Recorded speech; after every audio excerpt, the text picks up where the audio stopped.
যে আমরা এখানে একটা ম্যাথ দেখতেছিলাম যেখানে বলা হচ্ছে এই ম্যাথ বলবো না, একটা এক্সাম্পল, তাহলে নিচের ক্ষেত্রে প্রোডাক্টিভিটি কত হবে, তাহলে 12,000 যেটা actual calculated output by labour input আমরা কি দিলাম সেটা। ঠিক আছে, সো প্রোডাক্টিভিটি নিশ্চয়ই আমরা বুঝেছি, ইনপুট এবং আউটপুট। তো চলো এরকম একটা অঙ্ক দেখি আমরা এইটার ক্ষেত্রে, তাহলে আরেকটু ভালো করে বোঝা যাবে। বলা হচ্ছে এখানে দেখো, অঙ্কটা আগে ভালো করে পড়বা, আমার পরীক্ষায় অঙ্ক টঙ্ক থাকে। বলা হচ্ছে company produces 160 KG of plastic molded parts of acceptable quality by consuming 200 KG র materials of a particular period. কি হচ্ছে, 160 কেজি প্লাস্টিক মডেল পার্টস, অর্থাৎ মনে করো বদনা বানাচ্ছে একটা ফ্যাক্টরি, মনে করো তোমারই ফ্যাক্টরি, 160 কেজি প্লাস্টিক মোল্ড থেকে সে মানে 160 কেজির প্রোডাক্ট বানাচ্ছে 200 কেজি ইউজ করে। মনে করো র মেটেরিয়ালটাকে 200 কেজি দিয়েছো, সেখান থেকে সে প্রোডাক্ট উৎপন্ন করেছে 160 কেজির, অর্থাৎ আর বাকি 40 কেজি মানে process loss. For the next period the output is doubled 320 kg and consuming 420 kg, অর্থাৎ 320 কেজির প্রোডাক্ট তৈরি করেছে 420 কেজি র মেটেরিয়াল থেকে। এবং third period the output is increase for 400 kg by 400 kg. যদিও এটা মানে থিওরিটিক্যালি সম্ভব, বাট আমরা যদি বলি যে প্র্যাকটিক্যালি অসম্ভব, যে 400 কেজি থেকে 400 কেজি আসলে মানে একটু হলেও কম হবে। সো ধরে নিলাম find out the productivity of different periods and comments on them. তো এখন তোমাকে বলা হলো তাহলে তুমি প্রোডাক্টিভিটি কিভাবে বের করবে। খুবই সহজ। তাহলে প্রোডাক্টিভিটি সম্পর্কে আমরা কি জানি, আউটপুট বাই ইনপুট, তাহলে ইনটু 100, যেহেতু আমরা পার্সেন্টেজে প্রকাশ করব, তাহলে চলে আমরা প্রথমে দেখি 160 কেজি উৎপাদন হয়েছে, তাই না? কত কেজি ইউজ করে? 200 কেজি ইউজ করে। মনে করো 200 কেজি আলু থেকে ইউজ করে 160 কেজি চিপস বানানো হয়েছে, লাইক, তাহলে কি এখানে গুণন 180%। একইভাবে তাহলে সেকেন্ড পিরিয়ড 300 থেকে 320 কেজি প্রোডাকশন করা হয়েছে 420 কেজি ইউজ করে, আবার পরেরটা 400 থেকে 400, তার মানে কি এটা 100%। So got it, the productivity. বুঝতে পেরেছো? সেম ভাবে তোমার ফ্যাক্টরিতে মনে করো 30 টন ডাইং এর ক্যাপাসিটি বা 30 টন, তাহলে সেখানে ডাইং হচ্ছে 28 টন, তাহলে তোমার ইনপুট তুমি দিচ্ছ 30 টনের কিন্তু বের হচ্ছে 28 টন, তাহলে 28/30 ইন্টু 100, তাহলে তোমার ফ্যাক্টরির প্রোডাক্টিভিটি তত পার্সেন্ট। ওকে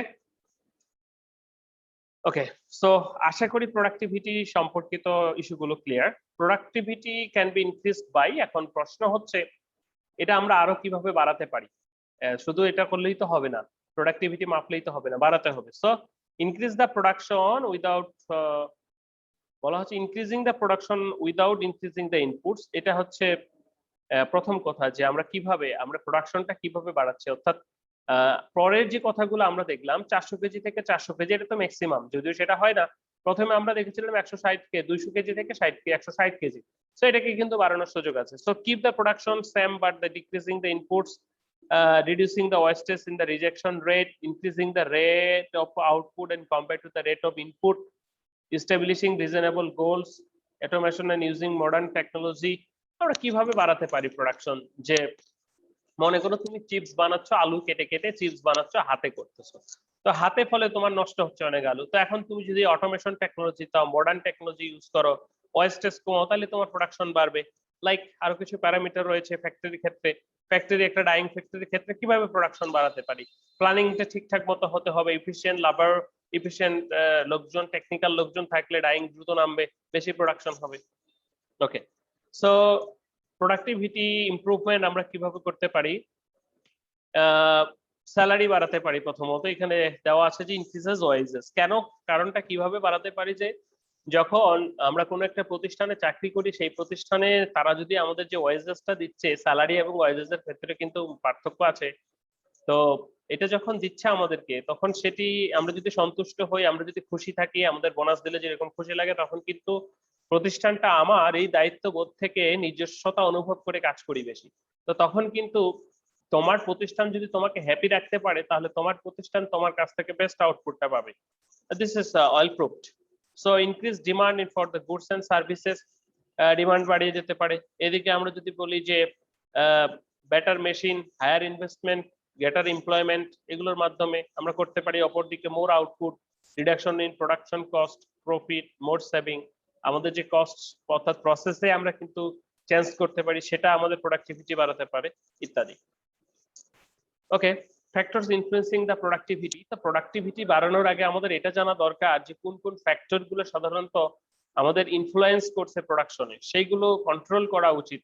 বলা হচ্ছে এখানে দুই ক্যাটাগরিতে ভাগ করা হচ্ছে বিষয়গুলোকে, একটা হচ্ছে কন্ট্রোলেবল অর ইন্টারনাল ফ্যাক্টর, যেগুলোকে আমরা কন্ট্রোল করতে পারবো। সেকেন্ডলি বলা হচ্ছে যে নন কন্ট্রোলেবল অর এক্সটার্নাল ফ্যাক্টর, যেগুলোকে আমরা কন্ট্রোল করতে পারবো না।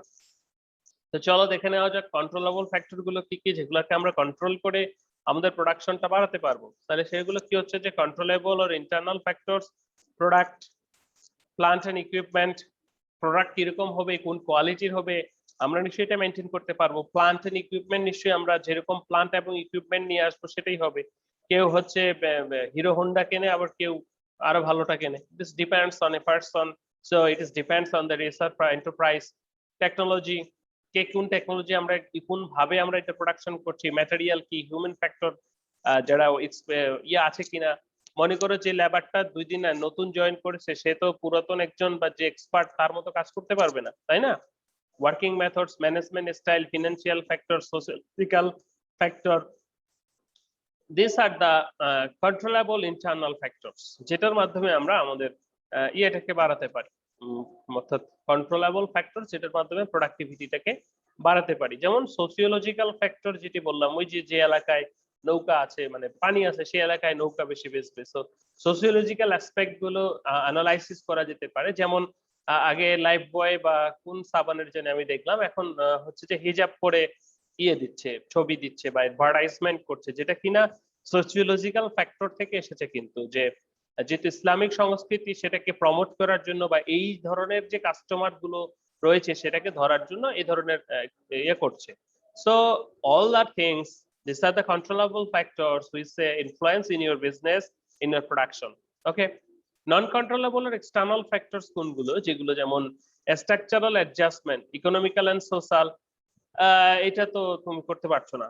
যে ন্যাচারাল রিসোর্সেস, এইটাও তোমার কাছে হাতে নেই। তোমার এখানে যদি এখন জমি লোয়ার ল্যান্ড হয় বা হায়ার হয়, সেখানে তোমার কি করার আছে, গ্যাস না থাকে।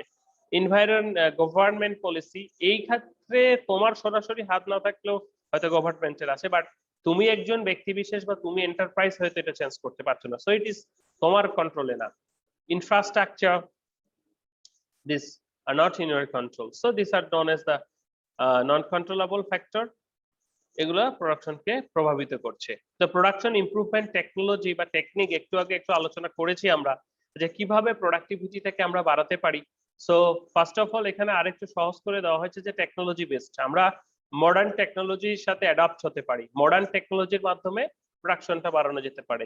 ম্যাটেরিয়াল বেসড আমরা হাই কোয়ালিটি প্রোডাক্ট ইউজ করে বাড়াতে পারি। যেমন যে সমস্ত সুতার তুলার স্টাপল লেন্থ বেশি, সেগুলো দিয়ে সহজেই ফাইনার কাউন্টের সুতা তৈরি করা যাবে, বাট যেটার ছোট মানে কি লম্বা লম্বা সুতাগুলো জোড়া দেওয়া সহজ হবে, বাট যেটা ছোট ছোট সেটা শর্ট স্টাপল জোড়া দেওয়া। তো so material based good quality product can able to provide you the good quality output. So employee based, এটাও ডিপেন্ড যে যত এক্সপার্ট এমপ্লয়ি হবে সেটা কিন্তু। ম্যানেজমেন্ট বেসড, ওই যে বললাম ম্যানেজমেন্ট তোমাকে কি দিচ্ছে দিন শেষে, যদি তোমাকে খুশি করতে পারে then you can give the best of you. তুমি তোমার জীবন দিয়ে চেষ্টা করবা বা তোমার বেস্টটা দিয়ে ট্রাই করবা তোমার কোম্পানিকে দেওয়ার জন্য। প্রসেস বেসড হতে পারে, যে কোথায় কোন প্রসেসে ঝামেলা সেটা ঠিক করার জন্য। প্রোডাক্ট বেসড হতে পারে। Okay, so this are the factors যেভাবে আমরা বাড়াতে পারি। ইমপ্রুভমেন্ট টেকনিক, সেটি যেমন টেকনোলজি বেসড এর কথা যদি আমরা বলি, ক্যাড আছে, কম্পিউটার এইডেড ডিজাইন, ক্যাম, যেগুলো এখন আমাদের ফ্যাক্টরিতে ব্যবহৃত হয় অলরেডি। তারপর যেমন রয়েছে রোবোটিক্স, যে কাজটা করতে একটু জটিল বা একটু ভয়ের সম্ভাবনা বা যেখানে ইয়ের সম্ভাবনা রয়েছে, যেগুলো অ্যাক্সিডেন্টাল, লাইক রোবোটিক, এবং কাপড় কাটা হচ্ছে এখন লেজার টেকনোলজিতে। So it is more faster than conventional, isn't it? Modern maintenance technology, energy technology, flexible manufacturing technology, etcetera. তো মনে করো আগে মনে করো যে কি বলবো, যে তার flexible manufacturing technology means like that, যে একটা লোহার বার বা লোহার একটা তোমার কাছে ফ্যান রয়েছে, সেই ফ্যানটাকে যদি তুমি ইয়ে করতে পারো, ফ্লেক্সিবল করতে পারো, তাহলে সেটি তোমাকে তুমি কনভে করতে পারবা, একটা বক্সে ঢুকিয়ে নিয়ে যেতে পারবা।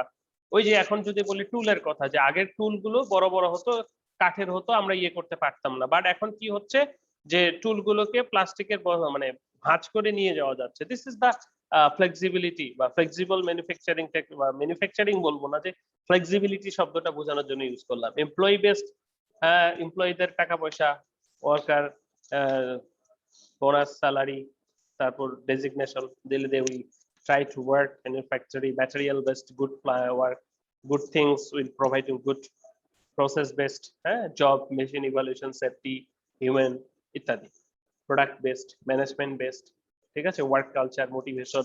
মনে করো আমি যে আগের ফ্যাক্টরিতে ছিলাম ইমপ্রেস নিউটেক্স কম্পোজিট টেক্সটাইল লিমিটেড, সেখানে বিয়ে করলে 50,000 টাকা দিত, সো এখন আর দেয় না। তার মানে কি ম্যানেজমেন্ট পলিসি খারাপ হয়ে গেছে। সো এই যে যখন এই ধরনের পলিসি গুলো থাকবে নামাজের সময় হচ্ছে, সেগুলো হচ্ছে যে ইয়ে করবে। তুমি যেতে লিভ দাও, আমার 5 মিনিটস আছে। আর তারা কি করবে যে তোমাকে প্রণোদনা দিবে। So this management base. এই হচ্ছে আমাদের টোটাল লেকচার। টোটাল লেকচারের ভিতরে তাহলে আজকে আমরা কি দেখলাম?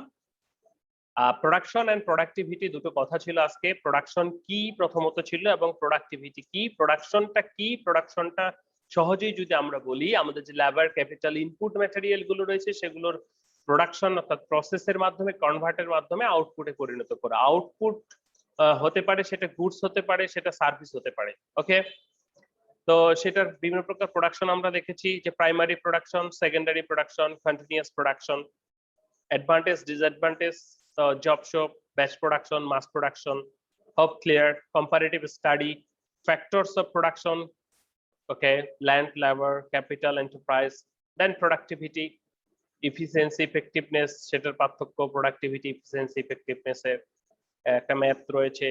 দেন কিভাবে বাড়াতে পারি প্রোডাক্টিভিটি, ফ্যাক্টরস গুলো। ওকে, দিস আর দা, আজকের জন্য এতটুকুই। সবাইকে ধন্যবাদ। অনেকেরই স্যার আছে। আমি একটা জিনিস দেখলাম স্যার।